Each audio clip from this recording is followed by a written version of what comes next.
1 month to the day after Allied forces landed on the beaches of Normandy on June 6, 1944, Lieutenant General George S. Patton arrived in France to take command of the newly formed U.S. Third Army. Patton was already in a bad mood.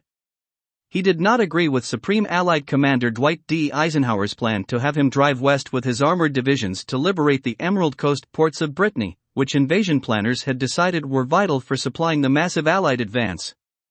To Patton, the race to Paris and Germany was paramount. Why waste time freeing a few unimportant French seaports? But he now reported to Lieutenant General Omar Bradley, Eisenhower's strong right hand, and Bradley insisted that no German strongpoints be left in Patton's rear. Accordingly, the D-Day planners decided that one of Patton's 3 corps had to first capture Brest, the westernmost port in France, and the Nazi U-boat bases at Lorient and Saint-Nazaire before he could propel his armored divisions east. For a hard driver and inveterate glory hound like Patton, the delay was maddening. Still, he had grown used to waiting. It had been almost a year since he had commanded troops in battle, and his boiling temper had almost cost him his career nearly a year earlier when he had impetuously slapped 2 privates at army hospitals in Sicily. The men were suffering from documented cases of battle fatigue, as well as physical ailments, but Patton refused to believe there was such a malady as shell shock. To him, the young soldiers were merely trying to avoid combat. Eisenhower, who had known Patton since the early 1920s when they were lieutenant colonels in the peacetime army, glossed over the incidents in the press but ordered Patton to apologize to the soldiers, their doctors and nurses, and the entire assembled army. At the same time, he removed Patton from active duty and promoted Bradley over him in the run-up to the D-Day invasion. Patton was reduced to commanding a phantom army in England and serving as a well-publicized decoy for a supposed invasion of northern France at Pas-de-Calais in July 1944, a month after the real landings in Normandy were scheduled to take place. Omar Bradley insisted that no German strongpoints be left in Patton's rear. The ruse worked.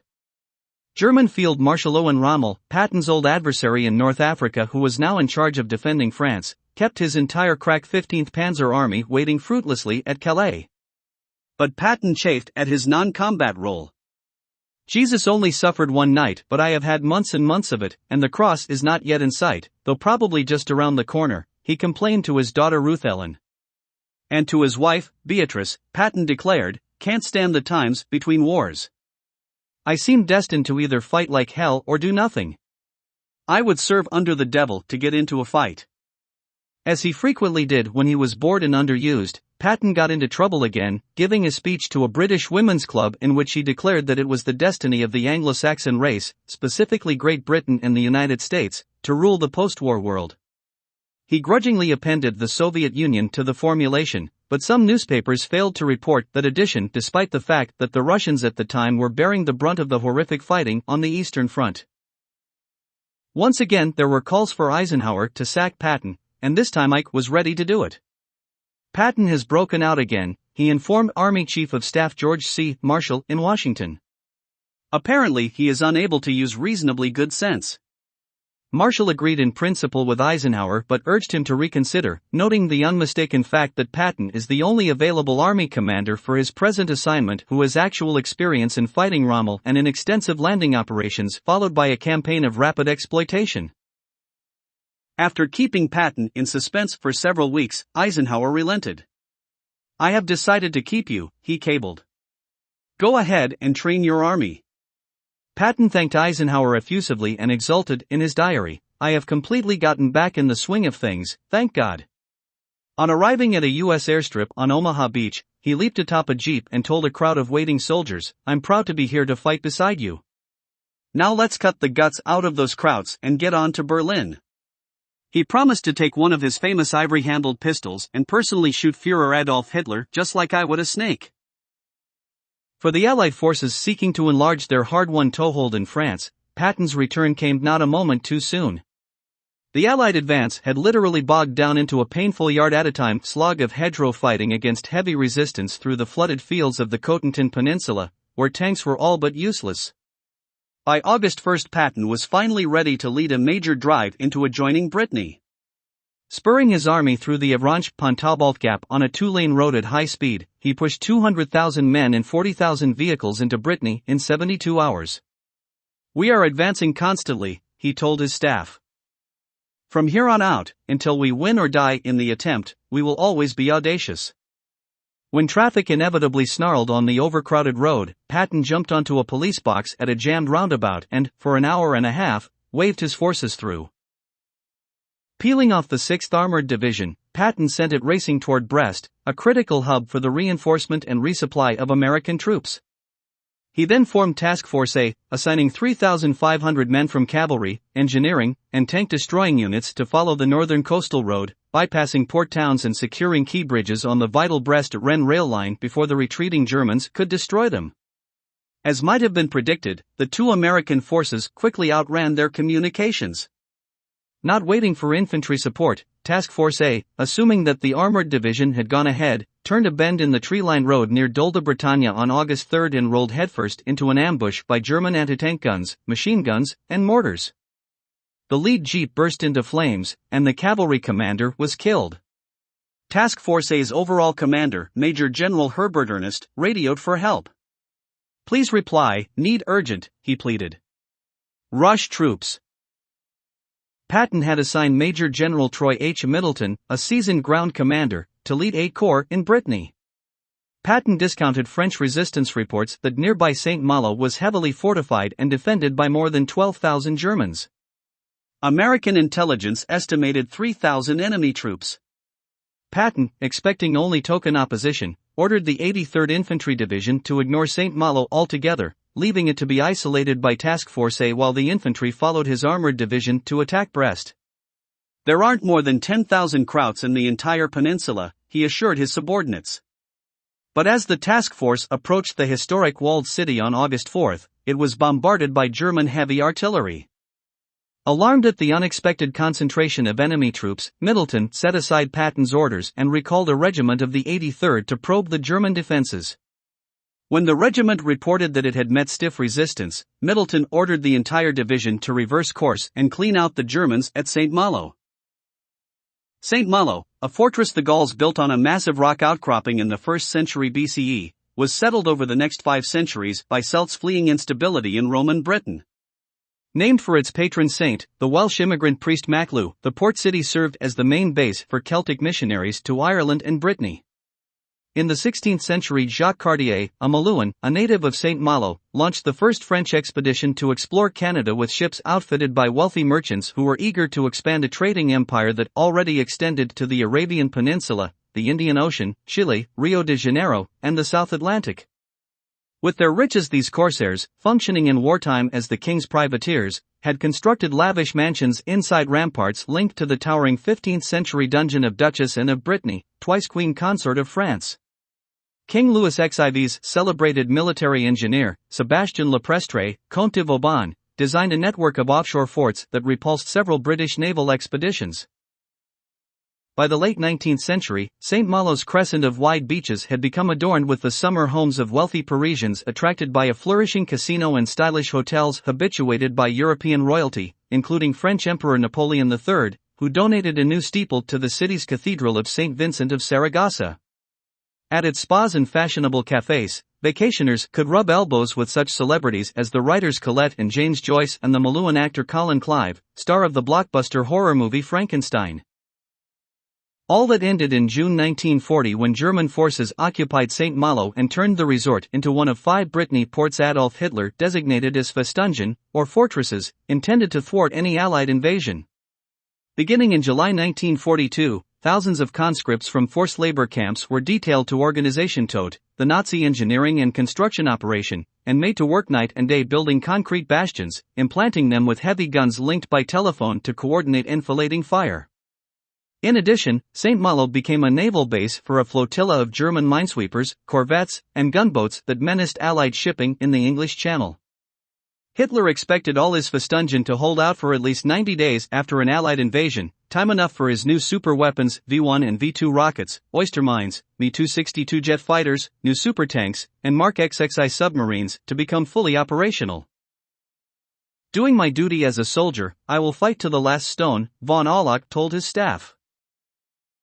On Sezember, an island 3 miles from St. Malo, the Nazis placed 6 194mm railroad guns with a 10-mile range, one 150mm cannon, 6 75mm, and batteries of anti-aircraft guns to protect the mouth of the Rance River. Naval gunners took their orders from headquarters on Jersey in the Channel Islands. When Rommel came to inspect St. Malo's sector of the Atlantic Wall in February 1944, he made one suggestion: turn Sezember's 194s around to fire landward, where Rommel was sure an enemy attack would come. It was good advice.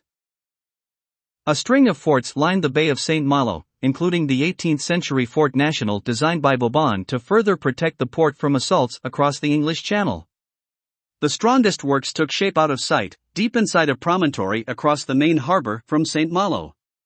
For more than a year, as many as 2,200 German conscripts labored night and day, reinforcing the site d'Aleth citadel with 20-foot-thick walls and equipping it with a railroad to shunt ammunition and supplies to its 32 bunkers, gun emplacements, hospital, barracks for 600 men, and a command post linked by telephone to Sezember and the other forts to coordinate fire control. In his Spartan quarters 6 stories below ground, German Colonel Andreas von Auloch, an expert in urban warfare, directed St. Malo's defense. Hitler himself had picked von Auloch to hold the fortress. A survivor of the year-long Battle of Verdun in World War I and an Opel automobile executive afterward, von Auloch had taken part in the invasion of Poland and the brutal siege of Stalingrad. In the Crimean campaign, as commander of the 179th Division, he had fought so fiercely that Hitler had awarded him the Third Reich's highest honor, the Knight's Cross of the Iron Cross with oak leaf clusters.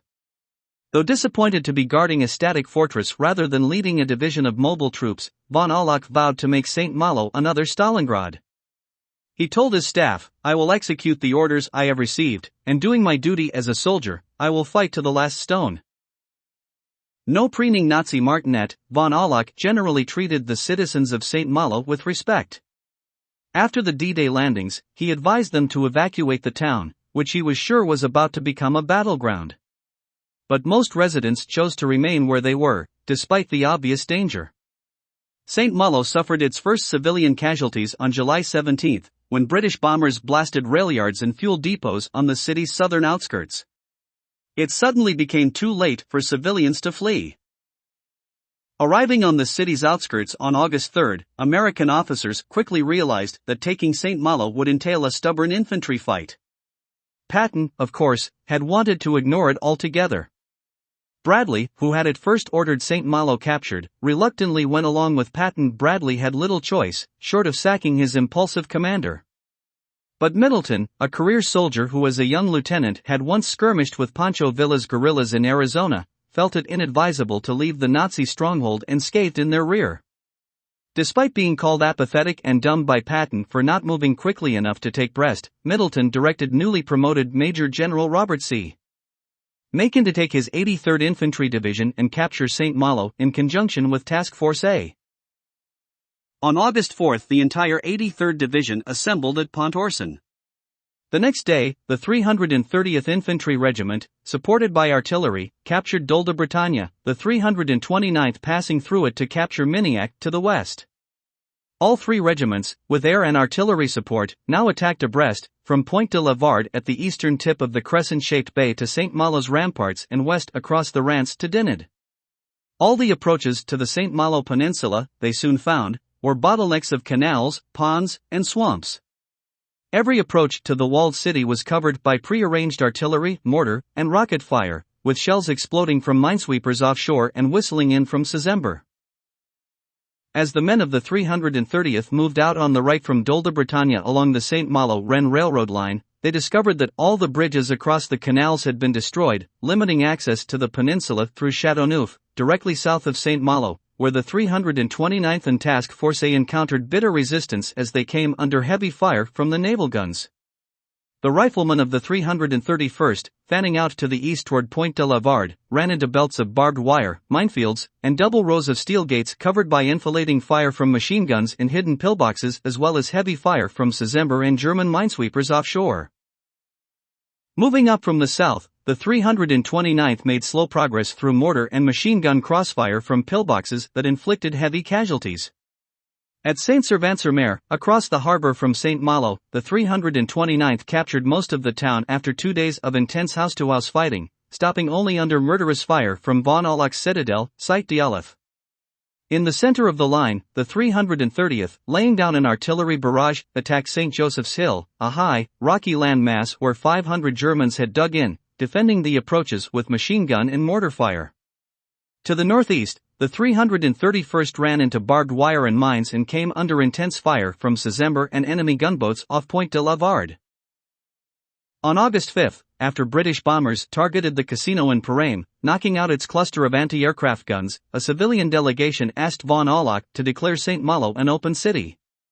He replied that he lacked the authority to do so but promised to pass along the plea to Hitler. Hitler responded quickly. In war, he said, there was no such thing as an open city. Hitler ordered von Aulac to fight to the last man. Von Aulac's response: I will defend Saint-Malo to the last man, even if the last man has to be myself. The next day von Aulac ordered all civilian Malouins except gendarmes and firefighters to evacuate Saint-Malo and find shelter outside a 10-mile perimeter that he had designated as the combat zone, roughly the field of fire of the guns of Sezember. Some 5,000 residents of the city walked into the American lines under white flags. Another 2,000 residents failed to comply. Von Aulac ordered the holdouts to stay in their cellars, where many lacked water or light, and directed that all cafes and businesses, except 4 bakeries, be shuttered. On the pretext that the French resistance was using the tower of the 12th-century cathedral as a forward observation post to help the Americans, the captain of the German corvette Breithaupt ordered his gunners to open fire on the city for the first time, shooting off the cathedral's steeple and sending it crashing with its heavy bells down onto the tomb of Jacques Cartier, the famous French explorer. The Malouins saw it as a bad omen. So did von Aulac, who told the ship's commander that the shelling had hardly covered the German navy with glory. After 5 days of fighting, the 331st Infantry finally broke through the German lines. That same day, fires began breaking out in the city. Malouins believed that Germans had accidentally started them by spilling gasoline as they burned official documents.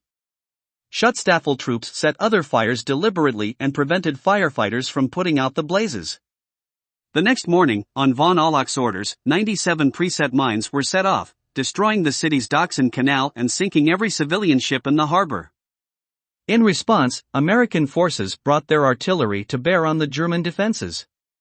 For the first time, American mortars fired from the hills behind the city, striking Place Chateaubriand, site of the commandeered Hotel Chateaubriand, headquarters of the despised Gestapo, and setting nearby apartment buildings on fire. A 6-day artillery duel began. Misinformed that local terrorists had fired on German troops, von Aulac ordered the arrest of every male aged 17 to 70. At low tide, under armed escort, 382 hostages were marched to the offshore Fort National to be held as hostages. The fort afforded no shelter, no food or water. All night, as the bombardment continued, the hostages remained exposed on the terrace, huddling against its walls. American gunners, mistakenly believing that the fort was held by German troops, fired phosphorus mortar rounds into it, killing 18 civilians. Gendarmes and firefighters released on von Aulac's order were sent back to fight the fires now raging through centuries-old timbers inside the city. But there was no water. German offshore guns had struck the pipes that carried water from reservoirs above the city, and von Aulac refused to permit the firefighters to pump water from the bay. The beaches, heavily mined, remained off limits to civilians. Ultimately, as 17 separate fires raged, the helpless firefighters were hustled back to the Fort National. Gigantic plumes of smoke obscured the city's famous spires. In a brief lull in the fighting, Patton arrived on the scene.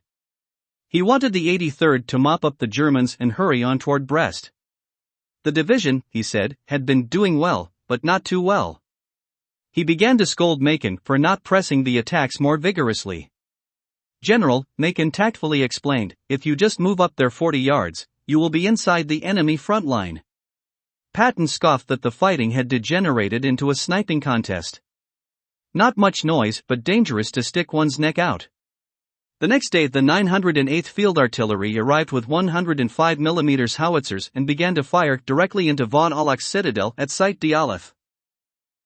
While the 83rd was attacking St. Malo, across the Rance the newly arrived 121st Infantry was assaulting Dinant, a clifftop resort long favored by British aristocrats, including Prime Minister Winston Churchill.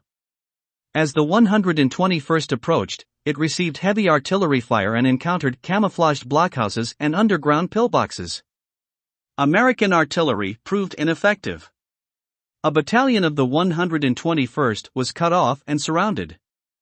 Desperate efforts to relieve it failed. 5 small observation planes attempting to drop plasma were shot down. Not until St. Joseph-sur-Fell could make and send the 331st Regiment across the Rance to help the besieged battalion, its crossing slowed by still more heavily fortified strongpoints. By the time the battalion was relieved, 31 of its men had been killed and 106 wounded, another 11 were missing in action. Inside Dinant, German Colonel Rudolf Backerer commanded a force of experienced veterans of the 77th Infantry Division, among them many survivors of the fighting at Normandy and the Cotentin Peninsula. When Macon sent Backerer an ultimatum to surrender, he refused. "Every house must become a fortress, every stone a hiding place, and for every stone we shall fight," Backerer declared. Macon increased the pressure, sending 2 full regiments and mortars against Backerer.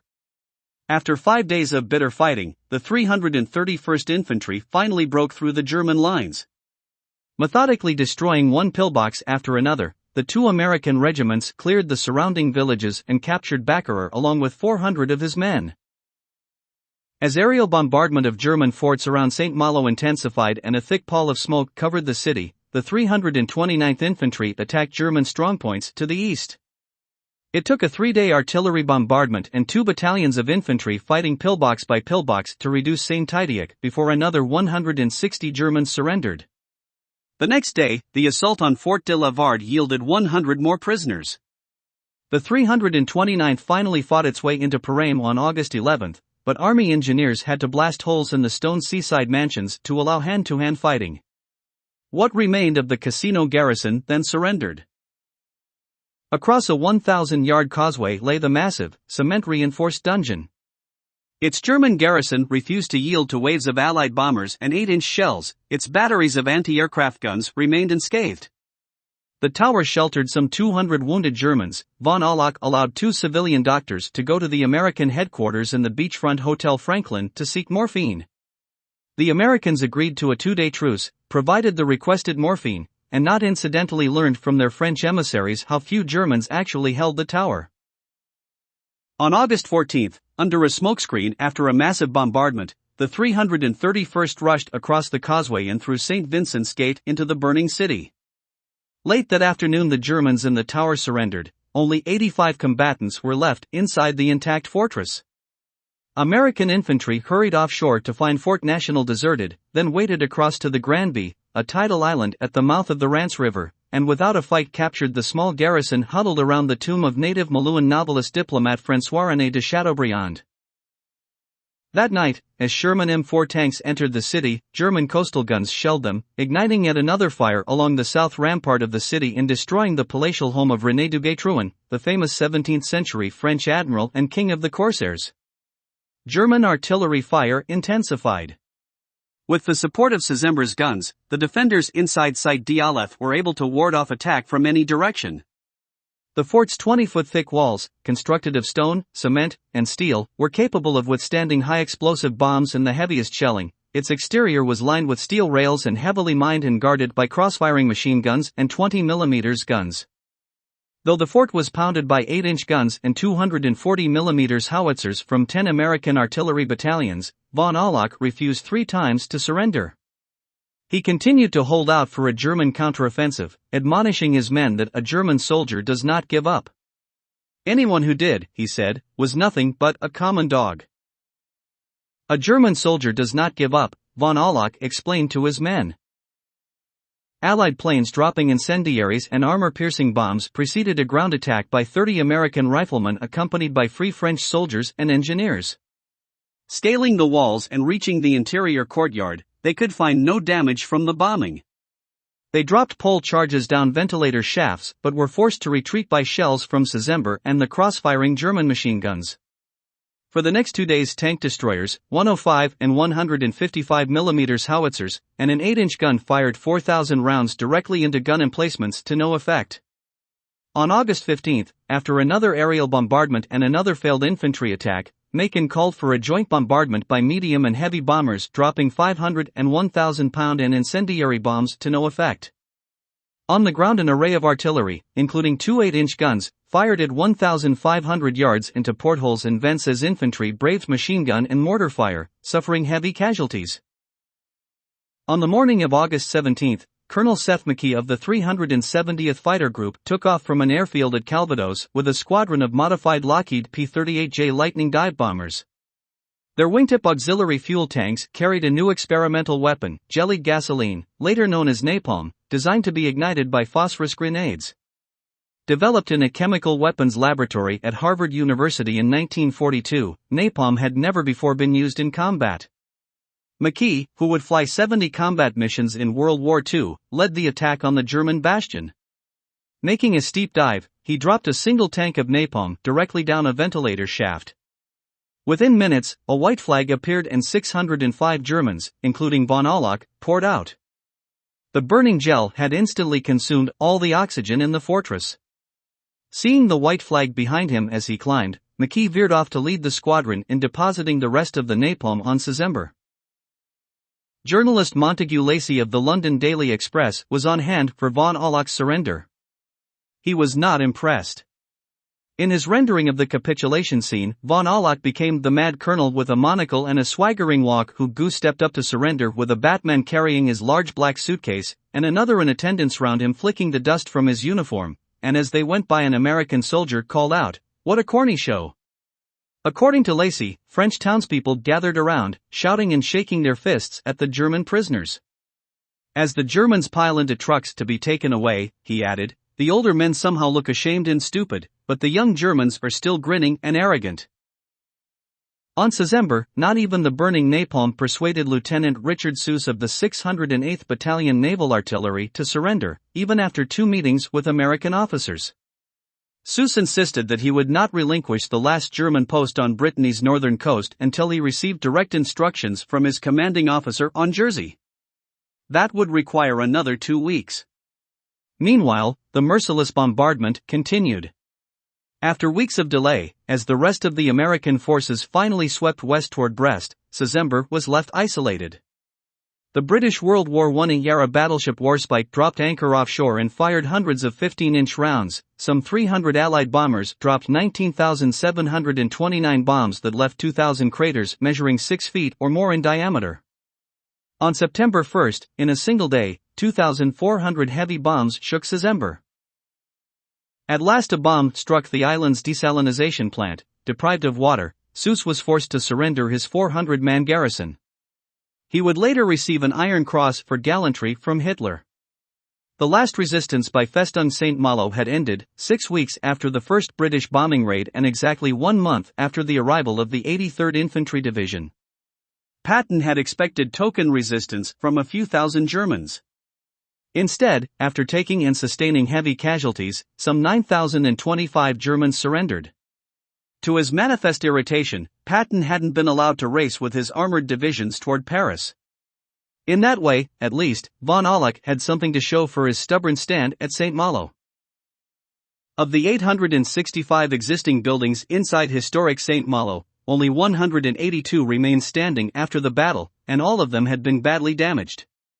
It would take 12 years for the historic city, on the orders of President Charles de Gaulle, to be meticulously restored one numbered stone after another and again became a favorite French resort. It would take another dozen years for the lingering phosphorus atop Szember to dissipate enough for experts to safely study the island. The war, if not the city's German occupiers, was a long time leaving St. Malo.